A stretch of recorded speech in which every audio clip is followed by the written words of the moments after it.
This morning, we're learning more about the Independence Day boat trip Nolan Wells and his friends took to Mississippi's Horn Island. As part of a records request to the Mississippi Department of Marine Resources, NBC News obtained GPS information for the boat. The records show it departed from a private boat launch at 9:56 a.m., arriving at the island by 11:14 and staying there until 4:30 p.m. In audio of a call around that time to a private towing company obtained from the same records request, the caller explains a mechanical issue with the boat. We're sinking. Can you all please come? The towing company dispatched reaching out to a local captain for help. It sounds like a bunch of kids on board on Horn Island, and he's saying the boat is sinking. He wants you guys to go out there and unpump the boat and then tow it in. Records then show the boat being towed slowly from about 4:31 until 5:25 before getting back to normal speed. The boat then returned to its original location at 5:44 without Nolan Wells. Melissa Miller was at Horn Island on the 4th. She says there were hundreds of boaters there for the holiday. It's just a big community. Everyone goes out there and, has a good time. She also says it's normal to leave cell phones on boats and that currents at the northwest corner of the island can be treacherous. Like you can go out there just innocently and next thing you know, the water's, it's like kind of sucking you in, throwing you back out. After speaking with one of the friends on the boat, Nolan's concerned mother reported him missing to police. Police report her 18-year-old son, Nolan Wells, missing last seen at 3 on Horn Island. His body was found on July 6th. His mother struggling as she plans his funeral, posting on Facebook, "This loss, this grief, this pain, it's different. It's insurmountable." Now, one parent has also posted that some of Nolan's friends have been getting threatening messages. The FBI does confirm that it is investigating threats connected to this case, all while Nolan's mother is encouraging people to stay peaceful as she plans to hold his funeral next week. Guys, back to you. Just a terribly sad story on so many levels, Aaron. Aaron Gill, Chris Forrest there, Mississippi. Let me break down the Nolan Wells case because something here is not adding up. And I want to walk you through it using common sense the way we would talk about it at the kitchen table. So a 13-year-old boy from Mississippi went on a 4th of July boat trip with his friends to Horn Island. His mama reported him missing when he did not come back. His body was found on July 6th. Now, before I go any further, let me say this right now. A family lost their child. That is a tragedy, and I'm not making light of that one bit. I cannot imagine what the mother is going through, and my heart goes out to her and her family. But here's where the problem starts. Within days of this tragedy, Benjamin Crump was on the scene. The narrative shifted from a grieving family to a racial incident. And I need to ask the question, based on the evidence that is coming out, does that narrative actually hold up? Because when you start looking at the timeline, the GPS data, the location, the witnesses, and the people who actually live in that community, the picture looks very different from what is being presented on the national stage. NBC News obtained GPS data from the Mississippi Department of Marine Resources, and it shows the boat left at 9:56 in the morning, arrived at Horn Island at 11:14 in the morning, and stayed there until 4:30 in the afternoon. And there was a call to a towing company about the boat sinking, and the boat was towed back, arriving at 5:44 p.m. without Nolan. So the question we have to ask is, does this look like a cover-up, or does this look like a tragic incident that happened in a crowded public space on a holiday? And here's what a lot of people are missing. Horn Island on the 4th of July is not some remote, deserted spot where a handful of kids went by themselves. Witnesses say there were hundreds of boats along the coastline and thousands of people out there for the holiday. And when those friends left the island and Nolan was not on the boat, he was not alone. He was there with a whole bunch of people on a crowded beach with families everywhere. So the idea that these friends intentionally did something to Nolan and then left him there and tried to hide it, that does not pass the test. Think about it. Using just basic common sense. You are on a packed beach with hundreds of boats and thousands of people. You are a teenager on a trip with your friends. something happens, whether it is the currents that a local described as treacherous, as you guys heard in this clip that we just watched, or a medical issue, or just a kid wandering off. And suddenly the narrative becomes that this was a racially motivated crime. Why? Where's the evidence? The local coach, a black man who knows this community, has already come out and said there is no racial tension in that area. People who live there are saying the same thing. And yet the race hustlers are already on camera pushing a narrative that has nothing to do with what the evidence is showing. Let me be real with you. When Benjamin Crump shows up at a press conference holding a grieving mother's hand, you need to understand what his track record is. That man is not a criminal defense attorney. He is a civil rights attorney who makes his living off racial narratives. And if your child did not die potentially at the hands of white people, Benjamin Crump is not interested most of the time, as a lot of people would say. His business model depends on race, as most individuals would say. And that is a problem because instead of letting investigators do their job and letting this family grieve, we now have a national media circus around a tragedy that might not be what they are selling. And this is Nolan Wells' mother. I want you guys to check out this clip. Hey, Boo Bears.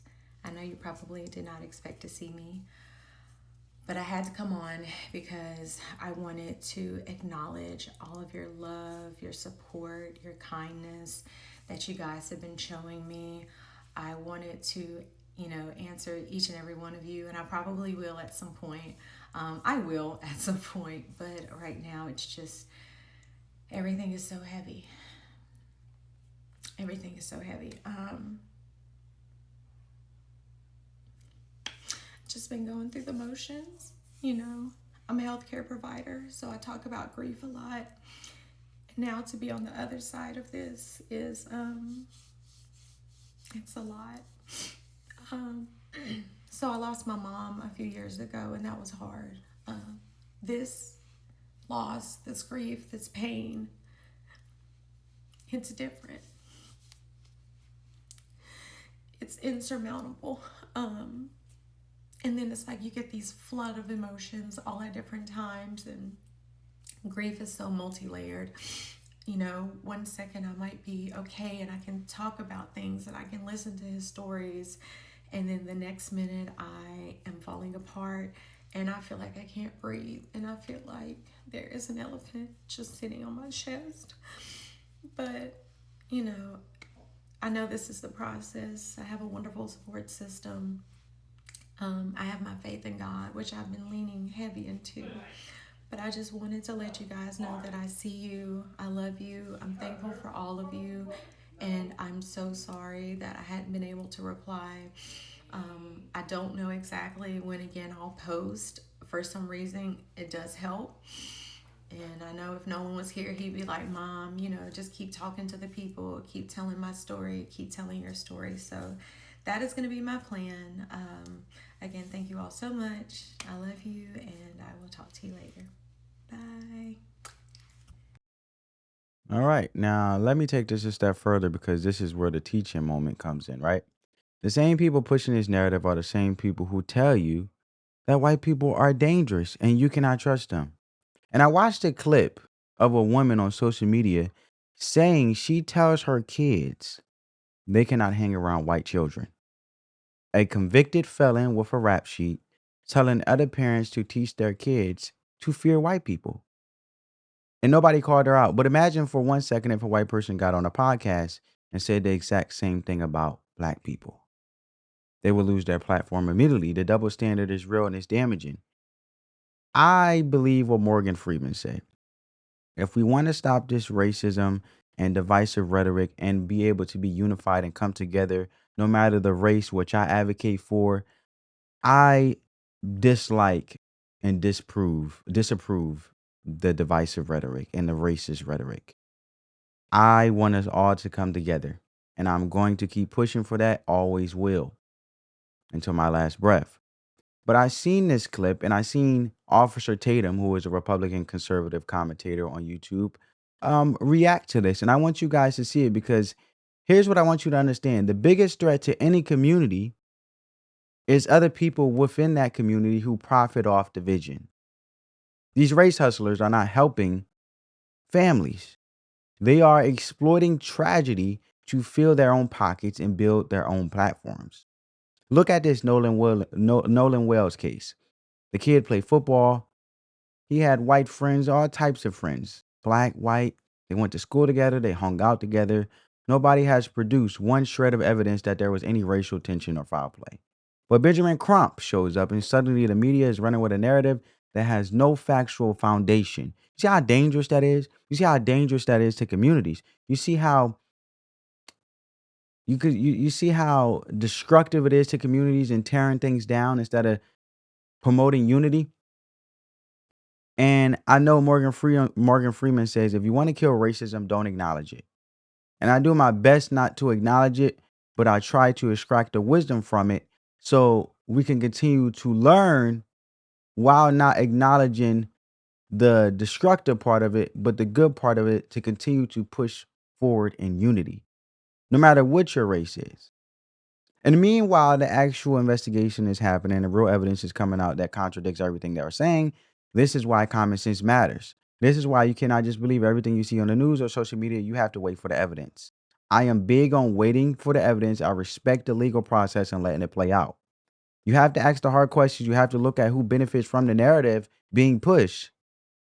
In this case, the people benefiting are not the family. The people benefiting are the professional race hustlers who need the next high profile case to stay relevant and keep the money flowing. You get where I'm going, family? And in the process, they are tearing apart communities that actually got along fine before they showed up. A black coach in that community said there's no racial tension there. But these outsiders come in and manufacture tension for profit that is wrong on every level.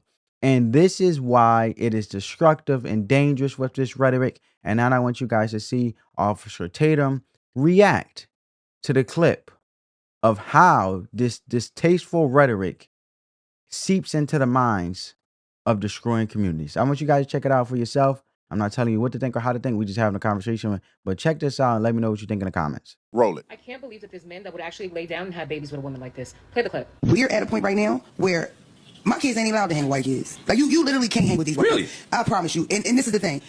White men are dangerous. White people are dangerous. When you are the only black friend out of the friend group, you almost always are going to be the one. When the police come, you the one going to catch the charge. When the hoes come around, we got to make somebody look stupid so we can get or look cool, you going to be the you cannot be the only black one. So the fact that you can't be the only black one as an adult, how the can you be the only black one as a 13-year-old? My son has white friends. I'm already trying to figure out how to explain to him that y'all can hang at school, y'all can do an after school thing, y'all can go to the mall. You can't go to their houses and you can't spend the night. Time out. It's too. Do you guys understand? I'm trying to be graceful a little bit because I know black people been through a lot in this country, especially, during the time of slavery, post-slavery. I know there's been some tension, Jim Crow. But I almost think that some people are damaged beyond repair. How are you still talking like this in 2026? You guys, like for instance, you go through trauma, you recover from trauma, and you become better. It's like people have gone through trauma and they pass down trauma, and now they're not dealing with it, so they create trauma. For you to sit here and say out of your mouth, you tell your kids can't hang out with white kids, and that you could go over there, but you can't spend a night. Imagine if white people were openly saying that about black people. You know how crazy that is? It's not okay when black people do it. It ain't okay if a white person do it. If a white person's on a podcast saying, I'm already telling my kids they can't be around black people. Now, if you want to keep it real, white people have more of an argument to say that than black people do. I just keep it real. You ain't got a lot of kick it. Look at the statistical data points. If white people actually said that, they got more of a point, even though it's ignorant, than black people do talking about white folks. Come on, let her finish. Dangerous. Imagine being a juvenile offender with a record starting at the age of 14 because your parents failed you. It's dangerous. So it is. I ain't go to school and I was in federal prison by 21. Going to jail and learning absolutely nothing, so in less than 10 years you decide to become a drug dealer because your brain is the side of a credit checks and being able to take back and they send you a check and you get cash for it. It was just constant finesse how to figure out how to do it. And now you're a convicted felon telling black parents not to let their kids be around white children. The hypocrisy. So who's gonna tell her? I don't know why no one's told you yet, miss, but you're the creep on the block. You're the weird lady with the rap sheet that good people point at and tell their children never to be like. You're the parent with the kids that people probably whisper about because they know you steal. So in reality, we should be telling these kids to stay away from you. The audacity to blatantly say that you think white people are too dangerous. Yet you will never hear this big white roach say nothing when it's black people killing black people. What about the 15-year-old and 16-year-old that just killed a family of 5 and left 2 severely wounded in the hospital? Or what about the black couple out in Aiken County? You know, the ones who unalived their daughter and chopped her up before trying to use corrosive acids to get rid of her body? Yeah, let's hear it. Can I buy a vowel? This Mona is a felon with her own history of crimes and bad choices. Yet has the nerve to lecture everybody on what they should do with their kids. So either this must be allergic to per capita or she's just slow. A black person's worst enemy in this country is another black person. And this woman right here is a prime example. This girl. Somebody find her. We need to find her. I want to bring her on the show. See, this is black people. The ones that's like that, me, her, we the ones that we made it out of it. I don't understand how, I'm gonna say this, don't get mad at me, just understand this what it is. The biggest threat to black people are other black people. It's not white people. People just making it up because they don't want to take accountability. Because even in this Nolan Wells case, I feel like the brother, this is my feel of this. The brother had white friends. He ain't got no problem with these people. They ain't got no problem with him. They play football together. They go to school together. They do all this stuff together. It don't seem like they had no problems. Where's the evidence of them having any problems ever? It don't exist. But you know who comes in to really tarnish, to take attention away from Nolan's death is another black man that got his mind on pimping. His mind is on GoFundMe money. And he come in and just throw everything off, cause all this racial tension. Why? For what? Even the coach said, nah, there ain't no race going on. Why don't Benjamin Crump talk to the coach? There are a lot of people who do not like the way this is being handled. You know what this is really about? Black people don't like to see black subjugated to anything. There's no culture that should overtake your duty as a black person. Black comedy. People are going to ask, which culture is more important, the black or the comedy? Black police officer. Which culture is more important, the black or the police officer? If you are saying I am blue before I am black, then that means a nigga is going to get punched in his fucking face. A black man, as a black woman, is going to be abused because you are in the middle of a culture that can be dangerous to black people, and you ain't gonna say nothing because you blue and not black. We're gonna talk later about Abdul Carter and Jackson Dart and the sanctity of the NFL locker room. Are you an NFL player or are you a black NFL player that will stand in the gap against racism or racist policies? Will you disturb the sanctity of the locker room, the culture of the NFL for your blackness? If you do not do that, black people feel unprotected by you. And if they feel unprotected by you, they feel like they cannot trust you. And if they cannot trust you, they'll find somebody else that they trust to support. So the question in all of this stuff is, if you're a black comic, what's more important, the black or the comic? Because if there are rules in comedy that make black people feel less protected, less seen, more exposed, then people are going to be like, fuck your jokes. And that's fair. But when people are asking them, it's important that people know, Kevin Hart or anyone else, that they're not asking these questions like with an objective view of the lens of freedom of speech in America. They're asking these questions in context. And the context is 400 plus years of some of the worst torture, degradation, and disenfranchisement in the history of the world. And it's difficult to put that to the side for a laugh. All right, family, you got the perspectives.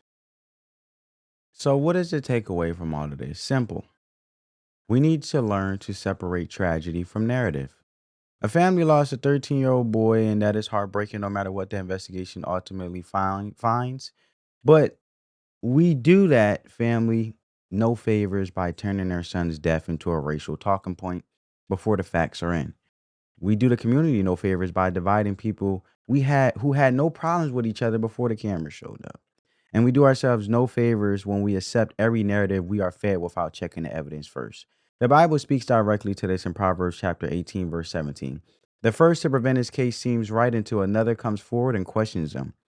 That is what we're seeing here. The first narrative was loud and emotional and designed to get a reaction, but when you step back and question it, and when you look at the GPS data, the witness testimony, the hundreds of boats, the treacherous currents, right? Treacherous currents. They're out in the water. The lack of any evidence of foul play. The second side of the story changes everything. And for those who are not spiritual, the principle is the same. Do not rush to judgment. Do not fall into the court of public opinion. Actually respect the legal process and let it play out. Do not let emotion override evidence, and do not let people who profit from division rush you into conclusions that the facts do not support. Truth does not need a hype man, never did, never was, never needed. Truth does not need a press conference. Truth reveals itself when you are patient enough to let the evidence speak. Let the investigators do their job. Let this family grieve in peace. And let us all learn to be slower to speak and quicker to listen. Because in a world full of people trying to sell you a narrative or clicks, clickbaiting, views, all in the name of profit, which tears down our communities, spreads ignorance, as you have seen, and hurt and more trauma. The most valuable skill you can have is the ability to wait for the truth. Spread that peace, love, and positivity, family. Let the love supersede the hate. I love you guys. I appreciate you for rocking with me. I'll catch you in the next one. Peace.